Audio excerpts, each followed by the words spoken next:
بسم الله الرحمن الرحيم. السلام عليكم ورحمة الله وبركاته. دمان داودياشينا قيمها iyo qaayaha naga mudan ee nala socda barteena YouTube ka ee Teacher Ukash Online Academy iyo baraheena Facebook iyo TikTok ee Teacher Ukash. markale waxaad ku soo dhawaataan course-keeni ahaa New Concept English bogiisa kuwaad First Things First. cashirkeena maanta qaadan doona waa lesson 20 وعشرة لبعتنات وحن فيلي سجالي تونكي وعشر هوري إناد مركز في عن أصول فهمت هدي هذا هوري أصول داون وحد كسر داون كرتا لانكي يولي بقى يوتيوب كان تيجر أوكاش أونلاين أكاديمي لانكي يولي بقى بلاي ليستيجا هاي قرمت هاي New Concept English First Things First. عشر كنا مالتا عن توصل جودها وقلنا عشر كنا مالتا عنوان كيسة وحكوش عبسين هاي Don't drop it فضلا هتورين إساجا. waxaa uu sheekaysan doona markaasi Sam iyo Penny. Sam ayaa hadalka bilaabay wuxuu leeyahay what are you going to do with that vase Penny? What are you going to do with that vase? maxaad doonaysaa inaad ku samaysid weelkaasi?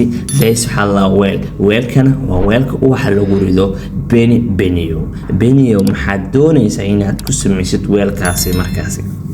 Benny ayaa wuxuu leeyahay I am going anigu waxaan doonayaa to put it inaan markaasi dhigo on ama to put it inaan dhigo on this table miiskan korkiisa inaan markaasi dhigo ayaa raba Sam ayaa wuxuu leeyahay don't do that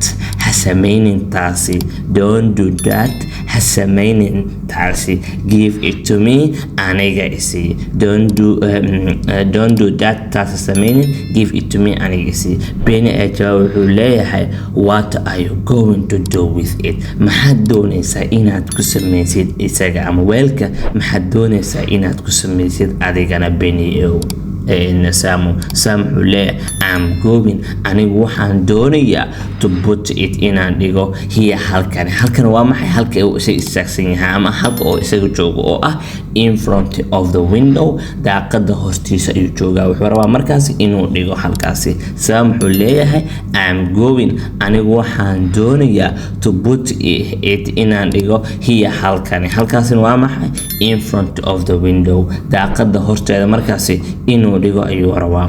Benny ayaa jawaabaya wuxuu leeyahay be careful iska jir don't drop it hatuurin isaga. Benny ayaa jawaabaya wuxuu leeyahay don't put ayaa hadalka wali sii wata wuxuu leeyahay don't put it there halkaasin ha dhigin halkaas waa maxay daaqada horteedana markaasi ha dhigin waay. Samow put it waxaad dhigtaa here halkani waxaad dhigtaa here halkaas oo ah on this shelf iskafaalaha waxaa jira mugta guriyaasha qaar ee caalamka sida dukaamada oo kale iskafaala u samaysan yihiin inay guriyaasha qaar ay yaalaan markaas waxaas la saarto iyo buugaag iyo waxaas la saarto marka wuxuu leeyahay iskafaalaha markaasi saar ee markaasi ha dhigin daaqada horteeda. Sam ayaa markaasi hadal qaatay wuxuu leeyahay there we are halkaasi markaasi ayaan dhigi doonaa ama halkaasi ayaan nahay it is a lovely vase waa markaasi weel qurux badan. It is a lovely vase waa markaasi weel aad u qurux badan weeye weelku isagu waa weel aad u qurux badan weeye ee ma tuuri karo ee halkaa dhigay aadaadan ayaan dhigayaa. Benny ayaa wuxuu leeyahay those flowers waxyadaas ayadana are lovely too sidoo kale ayagana waa mid markaasi uu qurux badan.